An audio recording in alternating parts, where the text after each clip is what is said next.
Well, here at WSA 9, one of our missions is to highlight the good happening in our communities, especially under the most trying of times. And today, we're taking you inside the world of pediatric heart transplants. This story is about one brave little boy and the nurses who are not only giving him a second chance, but who have also become like family. Simone Alba and photojournalist Tom Companion take us inside the fight for Jack.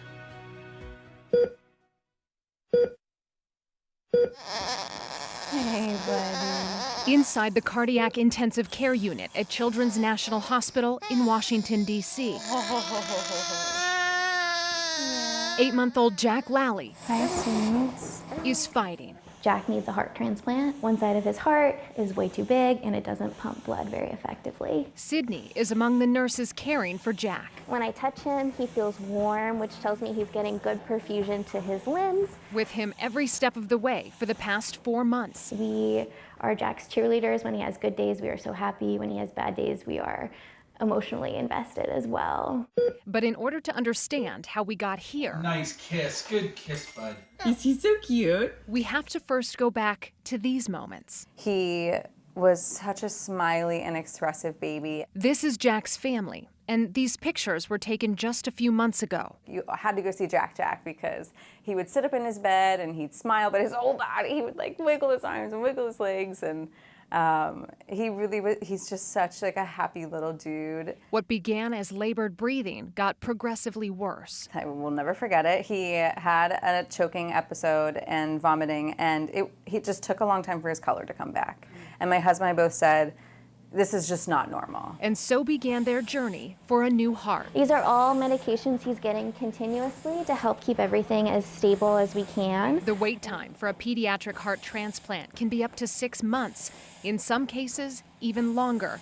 Jack has been waiting 4. It's hard with children because not only, so when you have any kind of organ transplant, you have to be the same blood type, you have to have matching antibodies, so all of your blood work needs to match, but then with children, your size also needs to match. Jack's new normal, a seemingly endless regimen of medicine and machines. Jack has a very special thing called a left ventricular assist device. It's, we call them VADs for short, and essentially it's a special machine that helps pump blood.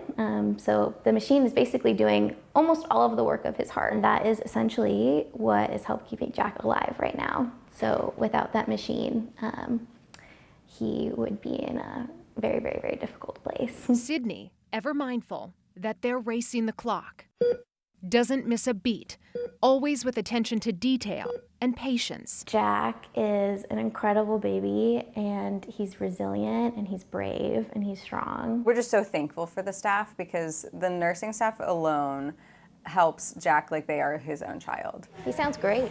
A bond holding on to hope as they wait for the right match. He has moments of it where you see that, like, that personality peeking through despite how sick he is. As nurses, it brings us so much joy that we can, even if it's just a second, like a glimpse of it is so rewarding. There really is a lot of good in people, in life. We're holding out to be able to show Jack all of that good. Simone Alba, WUSA 9. Jack's surgeon tells us Children's National Hospital performs about 8 to 10 pediatric heart transplants a year. Now, this is a story that we're going to continue to follow. We'll keep you updated. And if you want to hear more from Jack's surgeon, head to our streaming channel, WSA 9 Plus, or WSA9.com. We've got a one-on-one interview about the high-stakes transplant and the incredible work that goes into making sure it's a success.